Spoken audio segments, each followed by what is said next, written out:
You know that very specific, almost physical feeling when you open your phone first thing in the morning? Oh, yeah, like a punch to the gut. Exactly. It's not just reading the news anymore. It feels like like a flood. Yeah. You're sitting there, your thumb is scrolling, and in the span of maybe 30 seconds, you're hit with like a catastrophic climate report, Right. and then a live update from a war zone, and then some bizarre political scandal, and a deeply concerning economic trend. This all stacked up. Yeah, all stacked on top of each other. And they're all demanding your emotional energy at the exact same time. You're absolutely spot on about the physical nature of it. I mean, it really feels like an avalanche. Totally. Because you're not being handed a cohesive story. Right. There's no beginning, middle, and end. No, not at all. You're just kind of standing at the bottom of a mountain, absorbing the scattered debris of all these multiple overlapping crises all at once. And your brain is desperately trying to categorize it all, but the sheer volume just defies logic. Right. And we tend to think of that feeling, that paralyzing doom scrolling, as a thoroughly modern invention. Like it's just a symptom of our hyper-connected Web 2.0 internet age. Which makes sense that we'd think that. It does.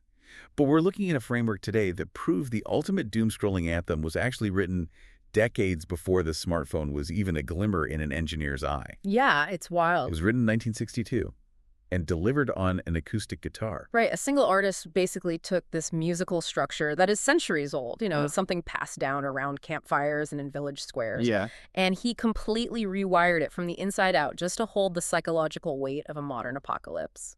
Welcome to today's deep dive. Our mission today is to explore a really fascinating, comprehensive 10-part analytical framework of Bob Dylan's iconic 1960s song, A Hard Rain's a Gonna Fall. It's a brilliant piece of analysis. It really is. We've got a stack of interpretive excerpts here that break down, essentially line by line, why this specific piece of music functions as a timeless blueprint for processing crisis, information overload, and, massive social fragmentation. But before we get too deep into the weeds, Oh, right. Yes. Just to pause here for a second, I want to make this crystal clear to everyone listening. The lyrics we are going to unpack today and the analysis of them, they touch on some incredibly heavy, potentially politically charged material. very heavy. We're talking about institutional violence, racialized imagery, the dread of global war. Exactly. And our goal today isn't to debate those politics. No, not at all. We are not taking a side on historical events or endorsing specific viewpoints. We are strictly, and I mean strictly, looking under the hood of the song as a piece of literature. Right, we're acting as impartial mechanics here. Yes, impartial mechanics, just trying to see how the engine runs and why it still hits so incredibly hard today. And that distinction is vital. I mean, we are analyzing the architecture of the art, how it builds meaning in the mind of the listener, and why its psychological impact has survived completely intact for over 60 years. Okay, let's unpack this. How does a song written during the Kennedy administration perfectly capture the exact feeling of scrolling through today's overlapping global crises? It's a great question. To understand its impact, the sources say we actually have to start by dismantling how the song tells its story. Or, I guess more accurately, how it aggressively refuses to tell a traditional story. Yeah, the analytical framework uses a really brilliant term for this mechanism. They call it prophecy without plot. Prophecy without plot, okay. Yeah, so if you think about most narrative folk songs, or honestly even pop songs today, they can be easily paraphrased. Like you can just summarize the plot for a friend. Exactly. A soldier goes off to war, experiences tragedy, and comes home changed. Or a couple falls in love, a betrayal happens, and they break up. There's a clear, linear chain of cause and effect. Right. But Hard Rain completely resists being paraphrased. It entirely denies you that neat, comforting story arc.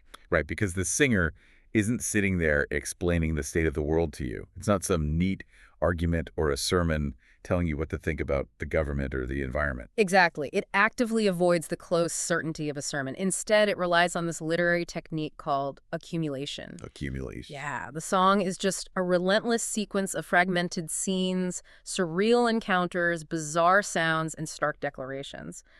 As a listener, you're not simply told that society is broken. You were made to physically walk through a landscape of brokenness. Yes, exactly. You're just picking up the pieces as you go. I want to try an analogy here based on what the sources were saying. Yeah. It feels less like watching a movie and more like being in a pitch black room while a camera flash keeps going off. Oh, I like that. Right, like flash and you see a terrifying image in the corner. Mm. Flash, you see something broken on the floor. Yeah. You just get these blinding, chaotic glimpses of a room, and your brain is forced to connect the shadows in the dark. That captures the psychological effect perfectly. I mean, you're given the raw data of a nightmare and you just have to assemble it.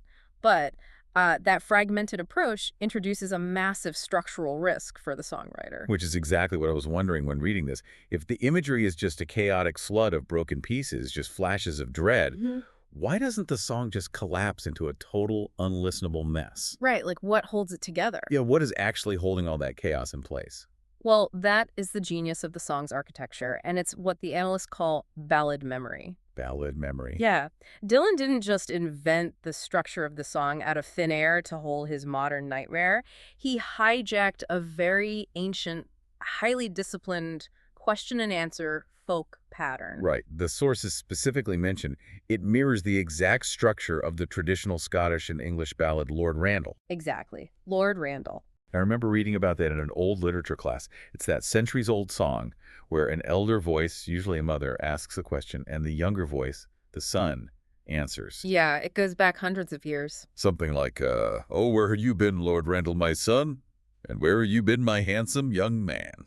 And then the son answers with this very rigid, formulaic list of where he went and who he saw, eventually revealing that he's been poisoned. Wow. Yeah, and by taking the violently modern shock and dread of the 1960s and pouring it into this highly disciplined, inherited oral tradition, Dylan creates this incredible ritualistic rhythm. I see.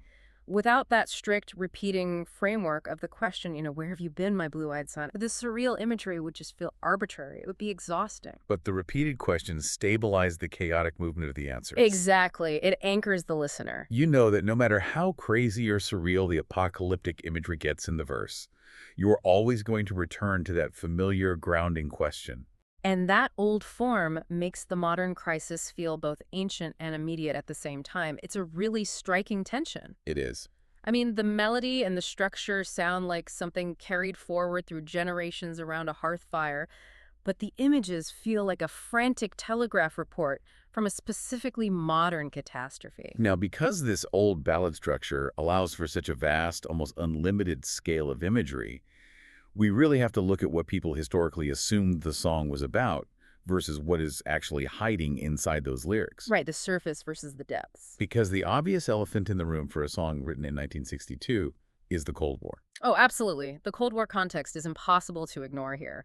It's historically well documented that audiences in the early 1960s heard the title, A Hard Rain's a Gonna Fall, and immediately linked hard rain to atomic fallout. I mean, the Cuban Missile Crisis was happening right around the time the song was gaining traction. Exactly. The atmosphere in America was incredibly thick with the literal fear of mass destruction from the sky. But our sources argue that reducing this song to just a single-issue, anti-nuclear war message actually flattens its brilliance. It really does. It robs it of its power today. Right, because if it were solely a topical, ripped from the headlines song about a Soviet nuclear bomb, it would have lost its force the moment the immediate geopolitical threat of the Cold War receded. It would just be a museum piece. Exactly. But the song doesn't do that. It creates a generalized ambient structure of dread. It shifts constantly across natural, social, and symbolic registers. Dylan isn't just describing missile silos or fallout shelters. No, he's giving us these wild, chilling, almost biblical images instead. I mean, he sings about a newborn baby surrounded by wild wolves. Yeah. He describes a highway of diamonds with nobody on it. He sees a room full of men with their hammers Yes, bleeding. such a visceral image. And then there's that really striking, haunting line where black is the color, where none is the number. Right. But I actually have to push back on the analysts here for a second. Okay, let's hear it. Aren't critics notorious for, over-intellectualizing folk music? Sure. Yeah. I mean, isn't it entirely possible that Dylan was just writing an atmospheric, spooky anti-war song, and we are just projecting all this heavy meaning onto it? It's a fair point.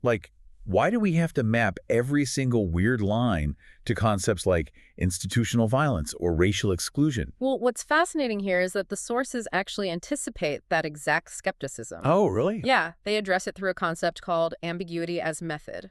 The ambiguity in these lyrics isn't just a songwriter being vague because it sounds poetic or, because it rhymes. Right. It is a deliberate tool. They call it symbolic compression. Symbolic compression. Let me see if I can translate that. Is that like packing a ZIP file full of complex meanings into one single visual. That is a perfect way to visualize it. Like you download the zip file of the image, and then your brain has to unpack all the different layers hidden inside it. Exactly. Take the line you mentioned earlier, the highway of diamonds with nobody on it. If you unpack that zip file, what do you find? I mean, it could suggest the wasted, hoarding wealth of a capitalist society. Okay. It could mean spiritual emptiness. It could be the lifeless, radioactive shine of a world after a bomb where all the riches are left, but human use is gone. Wow. Its lingering power comes from that exact surplus of meaning.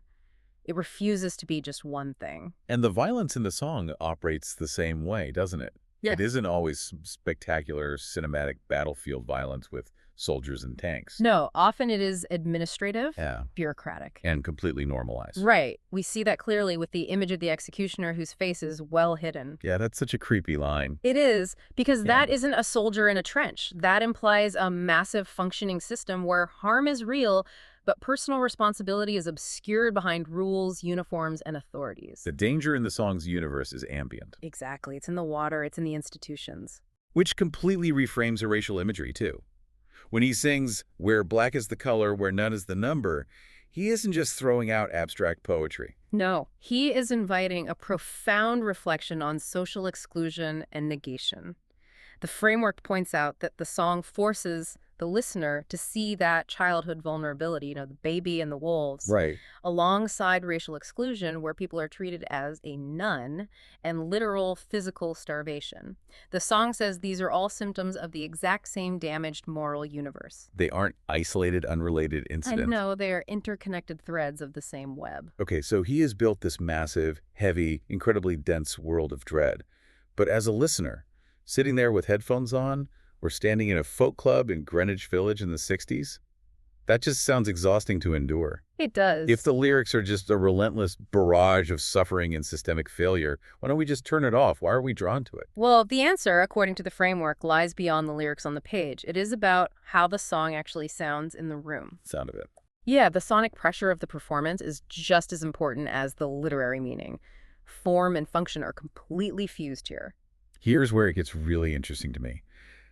These sources point out the processional intensity of the song. Yes. If you listen to the recording, the long answer lines in the verses where he is listing off the wolves, the hammers, the broken branches, they force the singer to take these massive athletic breaths. Right. He has to practically gasp for air. And he just piles on image after image before the listener can even process the previous one. It creates incredible physical tension. It does. You find yourself subconsciously holding your breath along with him. And that breathless delivery is the cumulative form at work. And it relies incredibly heavily on the repetition of the refrain. The hard rain line. Yeah. At the very beginning of the song, the phrase, "It's a hard rain's a-gonna fall," sounds almost like a simple weather forecast. A folk singer warning you to grab an umbrella. But with every verse, he stacks more bodies, more poison, more brokenness onto the scale. Exactly. And by the end of the song, that exact same repeated phrase has thickened. It's mutated in meaning. He no longer sounds like a weather report. Not at all. It Huh. sounds like biblical judgment, total saturation, and grim inevitability. Wow. Repetition in this song doesn't freeze the meaning. It deepens the groove. The ear feels the heavy burden of the rhythm before the intellectual mind can even settle on what the symbols mean. The song doesn't merely describe a state of alarm, it actively performs that alarm on your nervous system. That's a great way to put it. And that sonic performance, that feeling of being overwhelmed by incoming data, is exactly why this framework argues the song feels so incredibly current for anyone listening today. Because if we pull back and connect this to the bigger picture of our current era, the song perfectly mirrors what sociologists call our modern information disorder. Information disorder. Yeah. The framework explicitly notes that Dylan's lyrics mention hearing the sound of a thunder, it roared out a warning. Right. But he also mentions broken tongues, 10,000 talkers, and whispering that goes unheard. Let's ground that epistemically damaged world concept the sources use, because that's fascinating. Yeah, let's do it. We're talking about a world where we can't even agree on basic facts anymore, Yeah. right? A totally corrupted news feed. Exactly. You have 10,000 talkers on social media, cable news yelling 24/7, but the actual truth is just whispering that goes unheard. You've hit the nail on the head. The song predicts a reality where communication itself is broken. And because of that broken communication, environmental and political crises become hopelessly entangled. Yeah, in the lyrics, you have black branches and poisoned oceans sitting right alongside prisons, bloody weapons, and executioners. It is the overwhelming cognitive burden of living amid multiple simultaneous alarms. The sheer noise strips away your ability to find a reliable moral orientation. So we are plunged into this inescapable, high-pressure, breathless world of corrupted information and overlapping crises. Yeah. How do we get out? What is the resolution to the song? Because ending on pure nihilistic doom doesn't explain why people love this track so much. Well, it doesn't end in doom. Okay. And this is where we arrive at what the analysts call the analytical hinge of the song. It's the final pivotal stanza. The last verse. Yeah. Up until the very last verse, the speaker has essentially been a camera, just cataloging their perception, listing what they saw and heard. Just giving us those flashes in the dark room. Exactly. But in the final verse, the entire role of the speaker changes. They reveal they aren't just a passive consumer of all this tragedy. They aren't an untouched observer watching through a screen from a safe, comfortable distance. Right, because the opening question was, where have you been? They have physically walked through the contaminated social space. They have dirt on their boots. They are a witness. And being a witness carries an immense ethical burden. I see. The song does not end with despair, throwing its hands up at the broken world. And crucially, it does not end with a withdrawal from the world into a safe, isolated bunker. Right. It ends with a radical declaration to return directly to the dark places. Exactly. The speaker says they are going to go back out into the depths of the deepest black forest, back to the poisoned waters, back to the places of hidden violence. Yeah, and the verbs there are so important. I really want to focus on that specific sequence of verbs used in that final promise. The singer promises to go back out and tell it, think it, speak it, and breathe it. Yes. It's one thing to see an apocalypse and promise to tell people about it, and that's just reporting. Right. But why end with the promise to breathe it? I mean, doesn't breathing in a poisoned world just mean internalizing the poison? That incredible verb gets right to the heart of what the framework calls the ethics of witness. The ethics of witness. Yes. The word breathe implies deep, unavoidable embodiment. Embodiment. The testimony of what is wrong with the world can't just be abstract information shared on a flyer. It must enter the body itself. Wow. The witness has to internalize the truth of the suffering and literally live it. The song denies you the comfort of a neat policy slogan or a quick, easy fix. Yeah, you don't leave the song with a three-point plan to save the world. No, you leave with an ethical obligation to not look away. The art is completely inseparable from the moral pressure it generates. Right.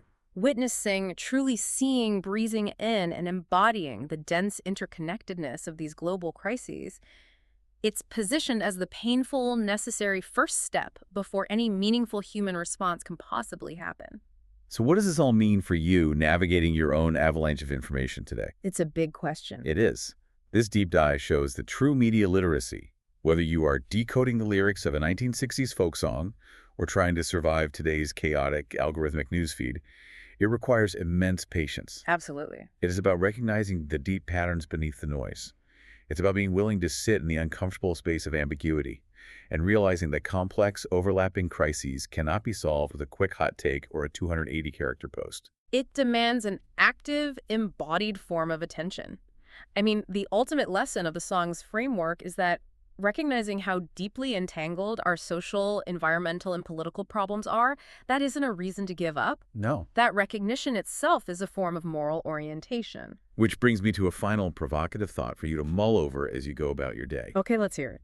Our sources showed us that Dylan took the ancient, inherited structure of a folk ballad, you know, that rigid Lord Randal question-and-answer format, to make sense of the unprecedented, terrifying chaos of the 1960s. Right. He used an old, deeply ingrained framework that people subconsciously trusted to make them hear something radically, uncomfortably new. Yeah, she hijacked it. Exactly. Yeah. So if a brilliant artist today wanted to capture the specific, overwhelming dread of the 2020s, what deeply ingrained everyday digital structure or format would they need to hijack to make us finally stop scrolling and listen?